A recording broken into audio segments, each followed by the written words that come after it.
The surprise they'll never get to give. 2 years ago, I moved 1,500 miles away from my parents without telling them where I was going. Last Tuesday, they somehow found my phone number and called to say they wanted to visit. They had a surprise for me, they said. Their voices were different, softer, almost pleading. But I knew better. I've heard those voices before, right before they pulled the rug out from under me again. I told them to keep their surprise to themselves. I meant every word. You see, when you grow up with parents who treat love like a weapon and affection like a reward you have to earn through suffering, you learn to recognize the sound of manipulation wrapped in honey. My parents were masters at it. They could make emotional terrorism sound like family bonding, make financial abuse feel like tough love, and turn my achievements into their personal success stories while my failures became evidence of my inherent worthlessness. But I'm getting ahead of myself. Let me tell you how I got here, why that phone call made my hands shake with rage instead of joy, and why the word surprise from their lips sounds more like a threat than a gift. Growing up in the Martinez household meant walking on eggshells that somehow kept multiplying under your feet. My father, Miguel, was a construction foreman who brought his job site authority home every night like mud on his boots. He'd slam through the front door, his work clothes dusty and his mood darker than the thunderclouds that rolled across our Ohio sky. Mom, Patricia, worked as a secretary at the county courthouse, where she spent 8 hours a day being polite to strangers and saving all her frustration for us. They had this system, you see. Dad would explode first, screaming about dirty dishes, unpaid bills, my grades, my attitude, my friends, my clothes, my face. Then Mom would come in as the peacemaker, the reasonable one. She'd pull me aside while Dad cooled off and explain, in that patient voice she used for courthouse visitors, how disappointed they were in me. How I needed to try harder. How other kids didn't put their parents through this kind of stress. I was 13 when I realized this wasn't normal. It happened at my friend Jessica's house during a sleepover. Her mom brought us warm cookies and asked about our day, actually listening to our answers. When Jessica spilled grape juice on the carpet, her mom just laughed and said accidents happen. No screaming. No lectures about responsibility. No cold shoulder for the next 3 days. I went home the next morning and tried to tell Mom what I'd noticed. Big mistake. She sat me down at our kitchen table, the one with the wobbly leg that nobody ever fixed, and explained to me why I was being ungrateful. Other families, she said, had real problems. We had a roof over our heads, food on the table, clothes on our backs. What more did I want? What I wanted was to feel safe in my own house. What I wanted was parents who celebrated my successes instead of finding ways to diminish them. What I wanted was to bring home a report card full of A's without immediately being asked why I got a B+ in gym class. But wanting and getting are two different countries, and I lived in the wrong one. High school was when things escalated. I started working part-time at a local diner, saving money for college because I knew they wouldn't help. Every paycheck I brought home became a family discussion. Mom would sit there with her calculator, explaining how much I owed them for housing, food, utilities, the privilege of existing in their space. Dad would nod along, adding commentary about how in his day, kids contributed to the family instead of being burdens. They took 60% of everything I earned. 60%. When I protested, Mom pulled out a notebook where she'd been tracking every expense I'd caused them since I turned 16. Doctor visits, school supplies, the increase in the grocery bill, the wear and tear on the washing machine from my clothes. She had it all calculated down to the penny. I remember staring at that notebook, feeling something cold settle in my chest. This wasn't a family budget. This was an itemized bill for being their child. Senior year, I got accepted to 3 colleges. 2 offered partial scholarships. I was proud, excited, ready to start planning my future. I made the mistake of sharing this news at dinner, expecting. I don't know what I expected.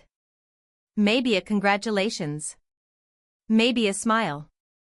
maybe acknowledgement that their child had accomplished something worth celebrating. Instead, Dad put down his fork and asked how I planned to pay for it. When I mentioned working more hours and taking out loans, he laughed. Not a happy laugh. The kind of laugh that makes your skin crawl. You think you're better than us, he said. Think you're too good for this house, this family. College is for rich kids and dreamers. You're neither. Mom nodded along, adding her own twist. Besides, who's going to take care of us when we get older? We've invested 18 years in raising you. Don't you think you owe us something? That word. Invested. Like I was a stock they'd bought, expecting returns. I went to college anyway, working 3 jobs to pay for it. They didn't speak to me for 6 months. When they finally called, it wasn't to ask how I was doing or whether I was happy. It was to tell me that my selfishness was affecting Dad's blood pressure and Mom's sleep. I was literally making them sick by pursuing an education. College became my refuge, but even there, their influence followed me like a shadow. Every time my phone rang, my stomach would drop. Every visit home for holidays turned into an interrogation about my grades, my friends, my plans, my apparent ingratitude for everything they'd sacrificed for me. The financial manipulation continued too. They'd call with emergencies. The car broke down, the roof was leaking, Dad needed medical tests they couldn't afford. Could I help? Just this once? They'd pay me back, of course. They never did. And when I stopped lending money, I became selfish again. Heartless. A daughter who'd forgotten where she came from. I graduated with a degree in accounting and a mountain of debt. Instead of congratulations, I got lectures about how I'd wasted 4 years when I could have been working and contributing to the family. When I got my first real job, making decent money for the first time in my life, they suddenly became interested in maintaining a relationship. Sunday dinners became weekly financial planning sessions where they'd hint about their retirement dreams, their medical expenses, their hopes that their successful daughter would remember who raised her. The guilt was constant, suffocating, inescapable. I was 26 when I realized I was living my entire life in reaction to their expectations and manipulations. Every decision I made was filtered through the question of what they would think, what they would say, how they would make me pay for choosing my own path. I wasn't living my life. I was managing their emotions and funding their lifestyle while slowly disappearing. The breaking point came during Christmas dinner 2 years ago. I'd been seeing someone, a wonderful man named David who treated me with kindness and respect. I'd been hesitant to introduce him to my parents, knowing their talent for poisoning anything good in my life. But after 6 months of dating, it felt dishonest not to include him in family gatherings. David brought flowers for Mom and offered to help Dad with some home repairs. He was polite, engaged, genuinely trying to connect with my family. I watched my parents' performance with growing nausea. They were charming, welcoming, playing the role of loving parents meeting their daughter's boyfriend. After dinner, while David was helping with dishes, Mom cornered me in the hallway. "He seems nice," she said, but her tone carried that familiar edge. "Well-dressed. Good job. I hope you're not planning to scare him away with all that college debt you insisted on accumulating." Then Dad joined us, his voice low and conspiratorial. "Just remember, sweetheart, men don't want women with baggage. And you've got plenty of that. Maybe don't mention all the money you owe us right away." The money I owed them.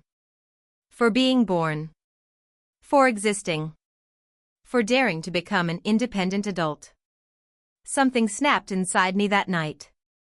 After David left, after they'd performed their loving parent routine one more time, I sat in my childhood bedroom staring at the ceiling and realized I was done. Done pretending this was normal. Done accepting their version of love. Done letting them hold my past hostage to control my future. I started planning my escape that night. It took me 4 months to arrange everything quietly. I found a job in Colorado, a small accounting firm in Denver that offered exactly what I needed: distance, good pay, and a fresh start. I didn't tell my parents. I didn't tell anyone except David, who supported my decision even though it meant ending our relationship. The day I left, I drove by their house one last time. Mom was in the front yard, watering her precious roses, the ones she'd never let me touch as a child because I might damage them. Dad's truck was in the driveway, probably inside watching his afternoon shows and complaining about the government. They looked so ordinary, so normal. If you didn't know better, you'd think they were just regular parents living their regular lives. You wouldn't see the emotional landmines buried in their everyday conversations. You wouldn't recognize the way they turned love into leverage and family into a debt collection agency. I didn't stop. I drove away from that house, that town, that version of myself that had spent 30 years trying to earn love that was never going to come. Not the way I needed it. Not without conditions, expectations, and itemized bills. The first year in Denver was lonely but peaceful. I found a small apartment with a mountain view, made new friends who didn't know my history, built a life based on my own choices instead of their expectations. I changed my phone number. I didn't send Christmas cards or birthday wishes. I became someone they couldn't find, couldn't manipulate, couldn't bill for the privilege of existing. For the first time in my adult life, I had money in my savings account that wasn't earmarked for their emergencies. I could buy myself nice things without calculating whether I could afford their inevitable requests for financial help. I could make plans without wondering how they'd sabotage them. I thought I was free. Then, last Tuesday, my phone rang with an unknown number. I almost didn't answer, but something made me pick up. Elena? Mom's voice, older now, shakier. Sweetie, is that you? My blood turned to ice water. How did you get this number? Oh, honey, we've been so worried. We hired someone to find you. We needed to know you were okay. They hired someone. To track me down. To violate the boundary I'd spent 2 years building. We want to come visit, Dad's voice now, on speakerphone. We have something for you. A surprise. Something we think will make up for, well, for any misunderstandings we might have had. Misunderstandings. 28 years of emotional manipulation, financial abuse, and psychological terrorism reduced to misunderstandings. We've been thinking, Mom continued, about all the things we said when you were younger. We realize we might have been too hard on you sometimes. Too focused on teaching you responsibility. We want to make it right. The words sounded rehearsed, like they'd practiced this conversation. And maybe they had. Maybe they'd sat at that same wobbly kitchen table, strategizing how to reel their investment back in. Where are you living now? Dad asked. We could be there by the weekend. We've got something really special planned. Something that will show you how much we love you. That word again. Love. Their version of it had nearly destroyed me. I don't want you to visit, I said, surprised by how steady my voice sounded. I don't want your surprise. I moved away for a reason. Silence on their end. Then Mom's voice, smaller now, confused. But sweetie, we're your parents. We love you. Families work through their problems together. Some families do, I said. But some families are too toxic to fix. Some relationships cause more damage than they're worth maintaining. Elena, that's cruel, Dad said. After everything we've done for you, sacrificed for you. And there it was. The same script they'd been reading for my entire life. The sacrifices. The things I owed them. The guilt designed to override my boundaries and pull me back into their orbit. Keep your surprise, I said. Whatever it is, I don't want it. I don't want visits. I don't want phone calls. I don't want your version of love anymore. You don't mean that, Mom whispered. We're your family. No, I said, feeling something powerful settle into my chest. Family doesn't keep itemized lists of what their children owe them. Family doesn't treat love like a business transaction. Family doesn't hire private investigators to hunt down children who need space to heal. I hung up before they could respond. My hands were shaking, but not from fear this time. From relief. From the rush of finally saying what I'd needed to say for decades. They called back 16 times that day. I didn't answer. They called again the next day. And the next. Always different numbers, always the same message. They loved me. They were worried. They had something important to give me. They just wanted to talk. But I know what their talks are like. I know how their surprises work. I know that whatever they're offering comes with strings attached, conditions applied, emotional interest compounding daily. I changed my number again yesterday. I'm considering moving again too, just to be safe. Because the thing about people who think love is something you earn through suffering is that they never really let you go. They keep finding new ways to remind you that you're still in debt to them, still obligated to accept their toxic version of family. But here's what I've learned in my 2 years of freedom: I don't owe them anything. Not my location, not my phone number, not my presence, not my forgiveness. I don't owe them my future just because they provided my past. I don't owe them my emotional well-being as payment for their financial investment in raising me. I spent 30 years believing that being their daughter meant accepting whatever treatment they chose to give me. I spent 30 years thinking that family meant enduring abuse because blood relations made it somehow more acceptable than if strangers treated me the same way. I was wrong. Family should be safe. Love should be unconditional. Parents should celebrate their children's independence, not sabotage it. The people who claim to love you shouldn't keep detailed records of what you owe them for that love. Real love doesn't come with a price tag. Real love doesn't require private investigators to track down people who need space. Real love doesn't disguise itself as surprises designed to manipulate you back into toxic patterns. I don't know what their surprise was. Part of me is curious, were they planning to offer money? Property? Some grand gesture designed to prove they'd changed? But it doesn't matter. Whatever they were offering, it would have come with expectations. Conditions. A new contract for me to sign with my emotional well-being as collateral. I'm done signing those contracts. I'm 32 now, living in a city where nobody knows my history, building relationships based on mutual respect instead of obligation.